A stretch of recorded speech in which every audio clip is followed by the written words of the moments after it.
नमस्ते दोस्तों, शिव शुक्ला यूट्यूब में आपका स्वागत करती हूँ। और आज हम सुनाने जा रहे हैं चटपट माता की बहुत ही सुंदर कहानी।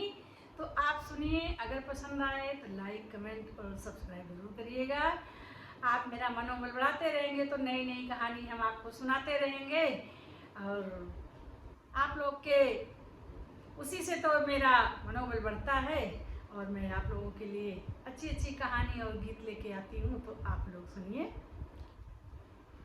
एक भाई बहन होते हैं और एक भाभी होती है, एक भतीजा होता है। एक परिवार में 4 फैमिली होते हैं। माँ बाप खत्म हो जाते हैं। बहन जो है वो रहती है, भाभी उसको देख के बहुत चिढ़ती है। भाभी इतना चिढ़ती हैं कि पूछे नहीं। और भाभी जो है हमेशा नंद को लगाए रहती है, कुछ न कुछ कमियाँ उसको बताती रहती है हमेशा। नंद की क्या आदत थी कि जब कहीं पे अवसान माता की, छठ माता की पूजा होती थी तो वहाँ जाके वो पहले से बैठती थी और कथा कहानी सुनती थी, गीत करती थी, सुनती थी।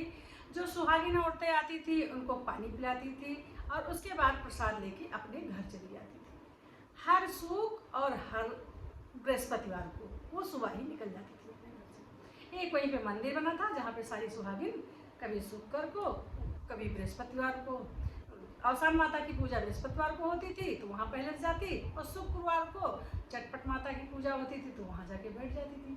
सुबह ही निकल जाती थी। उसको बहुत लगाव था, बहुत भक्त थी अवसान माता की, चटपट माता की बहुत ही बड़ी भक्त थी। तो वो जो है अक्सर निकल जाती थी। 2 दिन वो चली जाती थी। सुबह नहा धो के मंदिर में पूजा पाठ करती और जो सुहागिनें वहाँ पे आती उनकी सेवा करती। माता जी का जो साफ सफाई होता वो भी कर देती थी, बहुत बड़ी, क्योंकि भक्त थी वो।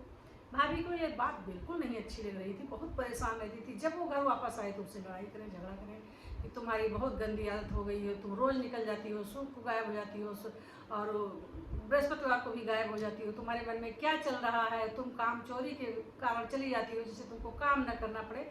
बहुत उल्टा सीधा करती है। नंद बेचारी कुछ बोलती नहीं है क्योंकि उसके माँ बाप तो होते नहीं हैं, भैया और भाभी का ही सहारा होता है, तो इसलिए वो कुछ बोलती नहीं है।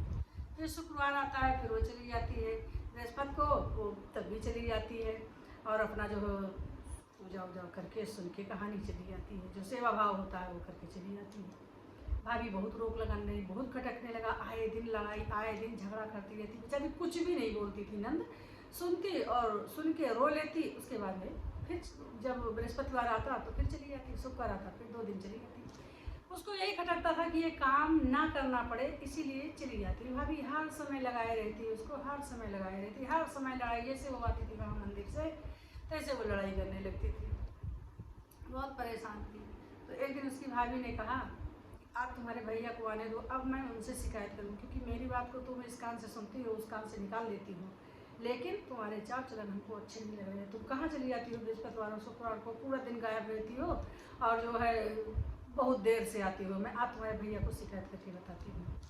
वो रोने लगी, गई भाभी हम कहीं कुछ नहीं जाते, भाभी आप हमारे ऊपर लांछन लगा रही हैं, मैं इस तरह की नहीं हूँ। मैं अवसान माता की पूजा में और छठ माता की पूजा में ही चली जाती हूँ और वहीं पर कथा सुनती हूँ, प्रसाद लेती हूँ और वहाँ सुहागिन आती है, उनको पानी पिलाती हूँ, नाश्ता कराती हूँ, गीत भजन होता है, सुन के मैं फिर वापस चली जाती हूँ। वैसे तो मैं पूरे दिन घर का काम करती ही हूँ, 2 ही दिन केवल मैं चली जाती हूँ सुबह सुबह। उसके बाद में वो कही नहीं तुम बहाने हमसे मत बताओ। बहुत हमको बताने लगी, वो बड़ी सयानी हो गई, वो बहुत उल्टा सीधा भाभी उसको कहती है। तो एक दिन भाई आता है, उससे कहती है कि ऐसा है कि तुम्हारी बहन जो है मेरी एक बात सुनती नहीं है, अब तुम ही इसको समझाओ। ये बृहस्पतिवार को और शुक्रवार को रोज़ मंदिर चली जाती है, जाके इसको काम ना करना पड़े घर का। भाई कहता है इसमें मेरी बहन की क्या गलती, वो तो अच्छा काम करती है। अरे माता की भक्त है, उनकी जाके मंदिर में सेवा करती है, सुहागिनें आती हैं, उनको चाय पानी कराती है और भगवान का गीत गाती है, चली जाती है। इससे अच्छा बड़ा काम और क्या होगा, मेरी बहन तो बहुत अच्छी है। कहा नहीं ऐसा कुछ नहीं, ज़्यादा बहन के पक्ष में ना आओ। और तुम्हारी बहन जो है बहुत घूमने लगी है, केवल काम करने की वजह से डर के मारे घर से भाग जाती है, काम चोर है, ये है, बहुत उल्टा सीधा कहती भाभी। भाई कहता मेरी बहन को ऐसा मत कहो प्लीज़, हाथ जोड़ता मत कहो कुछ। और तो कहती है कि ऐसा करो, इसका जो है शादी ढूंढो और इसकी शादी करके इसको घर भेजो, नहीं तो फिर जो है हम इसको भगा देंगे, अपने घर से रखेंगे नहीं। भाई कहता मेरे रहते हुए तुम ऐसे कैसे कर सकती हो कि मेरी बहन को घर से निकाल दोगी, भगा दोगी। और मेरी जिम्मेदारी है, मेरे माँ बाप नहीं है तो मेरी जिम्मेदारी है कि मैं अपने बहन को कैसे रखूँ, अच्छे से रखूँ, खुश रखूँ। और इतनी अच्छी मेरी बहन है, इतनी भगवान की भक्त है, तुम उसके ऊपर इस तरह की बातें कह रही हो जो अशोभनीय है। और भगवान से डरो भी को डांटता है, समझाता है, पर भी मानने को तैयार नहीं होती। भाई बहुत टेंशन में आ जाता है क्योंकि वो कहती है कि हम इसको घर से भगा देंगे। भाई रात में सोता है, उसको नींद नहीं आती है, वो सोचता है कहीं ऐसा ना हो कि ये बीपी हमारी जो है हमारी बहन को भगा दे, तो कहाँ जाएगी और लोक लाज और समाज क्या कहेगा हमको। फिर वो सुबह उठता है, एक पंडित जी होते हैं उनके पास जाता है और पंडित जी से कहता है, पंडित जी मेरी बहन के लिए कोई रिश्ता बताइए, मुझे शादी करना है। पंडित जी कहते हैं, अरे अभी तो तुम्हारी बहन छोटी है, इतनी जल्दी क्यों उसकी शादी की बात कर रहे हो, उसके लिए तो घर बैठे रिश्ते आएंगे, क्योंकि तुम्हारी बहन बहुत ही भगवान की भक्त है, बहुत अच्छी है, हम तो रोज़ देखते हैं उसको, अक्सर मंदिर जाया करती है बृहस्पतिवार और शुक्रवार को, वहाँ पे माता जी की पूजा और भाव भजन मंदिर के साफ़ सफाई जो भी मन पड़ता है सब करती है। आपकी बहन तो बहुत अच्छी है, अभी शादी के लिए मत कहिए।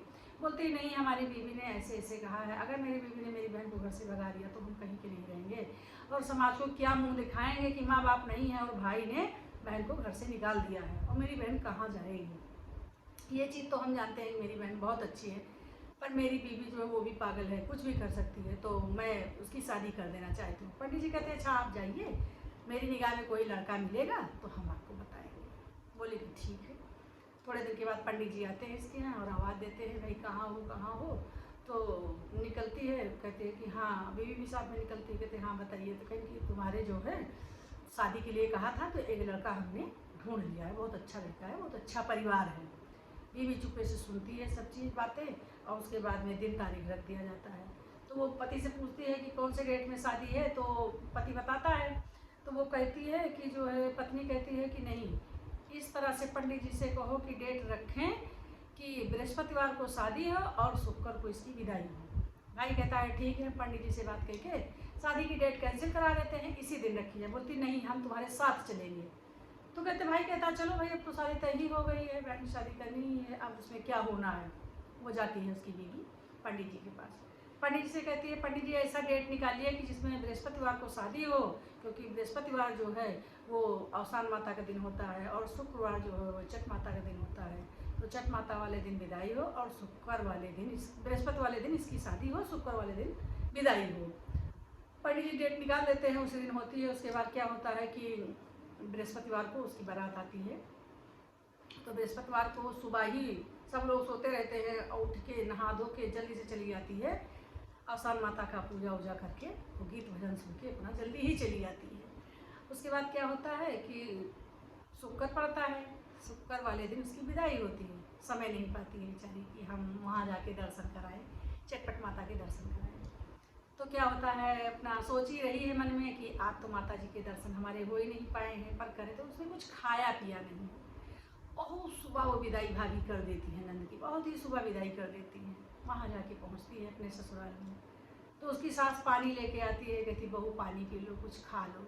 तो सास से कहती है कि मम्मी मुझे कुछ खाना पीना नहीं है, और हम जो है डेली बृहस्पतिवार और शुक्रवार को माता जी के दर्शन करके पूजा करके तब मैं पानी पीती हूँ, लेकिन हमारी बहुत जल्दी विदाई हो गई तो हम आज छठ माता के दर्शन नहीं कर पाई, पूजा नहीं कर पाई। तो सास कहती है कि अरे तो इसमें क्या बात है, तुम दर्शन नहीं की हो तो कोई बात नहीं है। तो कहती है कि माता जी सुहागिन न्योत दो और हम छठ माता का पूजा करा दें, तब हम पानी पियेंगे। सास तो बड़ी खुश हो गई, बोली इतनी अच्छी बहू हमको मिली, इतनी पूजा पाठ वाली मिली है, क्योंकि बिना माता की पूजा किए पानी ही नहीं पिएगी। सास बहुत खुश हो गई, बोली बहू इसमें क्या बात है, अपने शादी का घर चल रहा है, घर में बहुत सारी लेडीज है, सब बिटिया बहन आई हैं, बहुरियाँ आई, सब रिश्तेदार सब भटूरे पड़े, घर भरा पड़ा है रिश्तेदारों से, हमको बाहर बुलाने नहीं जाना, और सब लोग अभी कोई नहाई नहीं है, कोई मंजन नहीं की है, कोई सो रही है, क्योंकि तुम्हारी विदाई बहुत जल्दी हो गई है। तो अभी कह के और फटाफट सब लोग नहा लेंगे और प्रसाद बन जाएगा, माता जी का पूजा हो जाएगा। उसके बाद में क्या हुआ कि पूजा हो गई माता जी। भाई सास बड़ी खुश, बड़े गुण गान गा रही, सबसे बड़े गुण मैं जैसी चाहती थी वैसी मुझे बहू मिल गई, और मैं अपनी बहू से बहुत खुश हूँ, बहुत प्रसन्न हूँ। मैं जैसे भगवान से मांगती थी मुझे उसी तरह बहू मिली। मायके में तो भाभी उसको लगाए रहती थी, अब ससुरे में आई तो उसको सम्मान मिल रहा है। घर में सास बहुत खुश रहती थी, बहुत हमेशा अपनी बहुरिया का गुणगान गाया करती थी, मेरी बहू बहुत अच्छी है। अब वो घर में रहने लगी, अच्छे से पूजा पाठ करती, अपना घर की काम काज करती, सास ससुर की सेवा करती, अच्छे से रहने लगी, सबका उसने दिल जीत लिया, बहुत अच्छे से रहने लगी। थोड़े दिन बाद बीतता है तो भाभी कहती हैं कि शादी वादी तो अच्छे से पार हो गई। तो भाई कहता है कि अब तो कई महीने हो गए हैं, जाए बहन को ले आएंगे। तो भाभी कहती है नहीं नहीं, उसको लेने की ज़रूरत नहीं है, यहाँ आएगी फिर वही नौटंकी शुरू करेगी। तो भाई कहता है कि नहीं, शादी के बाद से अभी वो एक बार भी नहीं आई है और हम जाते हैं ले आते हैं। तो ज़बरदस्ती भाई तैयार हो जाता है, अपने बेटे को भी करता है तैयार, भतीजे को कहता है कि चलो बुआ के यहाँ चलते हैं, बुआ को ले आते हैं। तो भाभी जो है वो भतीजे से कहती है कि वहाँ जाके देखना बुआ कैसे रहती हैं, और अपनी पति से कहती है कि जा तो रहे हो, मेरी एक बात याद रखना। बोलती है क्या? इसकी सास से पूछना कि ये कैसे रहती है, घर का काम काज करती है कि नहीं करती है। तो बोले ठीक है। वहाँ गए तो उसकी सास से पूछा भाई ने कि हमारी बहन अच्छे से रहती है, सबको खुश रखती है, काम वाम घर का करती है, खाना पीना बनाती है। सास ने कहा भैया मुझे तो बहुत अच्छी बहू मिली है, तुमने बहुत अच्छे संस्कार दिए हैं और इतना पूजा पाठ करती है, इतने अच्छे से घर का काम करती है, बहुत अच्छी मेरी बहू है। तो बोले हम लेने आए हैं। तो बोले ठीक है ले जाओ। बहू की विदाई कर देते हैं, उसके साथ जो मिठाई उठाई है, फल है, सब चीज़ देते हैं। बेटी मैके में आती है, भाभी का मुँह फूल गया देखते ही। उसके बाद फिर बृहस्पतिवार पड़ता है, फिर वो मंदिर चली जाती है। दूसरे दिन शुक्र पड़ता है, फिर वो मंदिर चली जाती है। भाभी और गुस्सा हो गई कि तो अभी भी इसकी आदत नहीं छूटी है, ये देखो फिर मंदिर में जाके बैठी रहती है, फिर भाई का कान भर रही है, फिर भाई से लड़ाई कर रही है।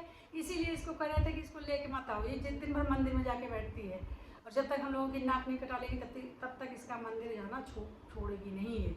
चटमाता और शाम माता सुनती हैं, कहती हैं कि ये बेटी इतना अच्छा काम करती है, इसकी भाभी इससे क्यों चिढ़ती हैं, हर समय इसको लगाए रहती है।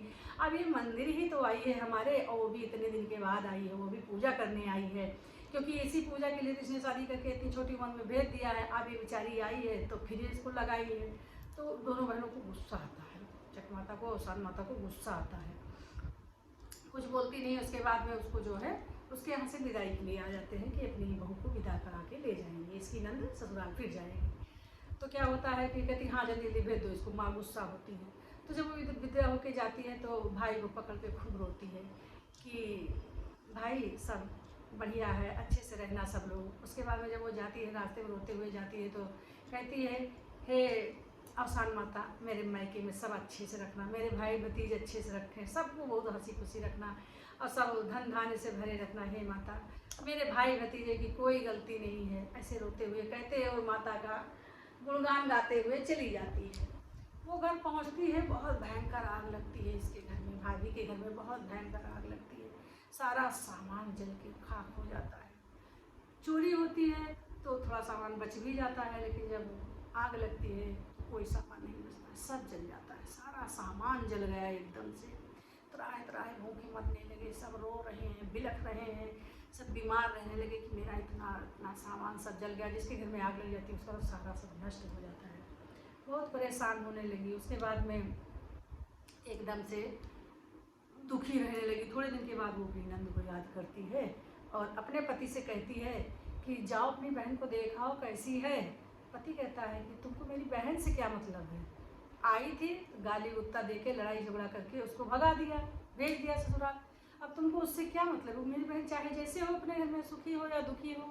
तो बोली नहीं इससे क्या हुआ, जाओ देखाओ। तो भाई तैयार होता तो कहती हम भी चलेंगे। लेकिन तुम क्या करने चलोगी, सुख में तो तुम उसको देखती नहीं थी, अब परेशानी आई है तो तुम भी उसके घर चलोगी। तो कहती कि नहीं तो क्या हुआ, हम चलेंगे, यहाँ तो हमारे यहाँ कुछ खाने पीने को है नहीं, हमारा बेटा भी भूखा मर रहा, तुम भी हम भी चलो उसी के यहाँ थोड़े दिन रहते हैं। जाता है भाई लेके, भतीजा भी जाता है, सब कोई वहाँ जाता है। जैसे आवाज़ देता है बहन उतर के आती है और दौड़ के अपने भाई को पकड़ के रोने लगती है। ममता की वजह से खुश हो जाती है। और भाभी नंद को पकड़ के रोने लगती हैं, अरे दीदी हमने तो बहुत गलत किया तुम्हारे साथ, ये है वो है, दुनिया भर का उल्टा सीधा अपनी गलती का पश्चाताप कर रही है।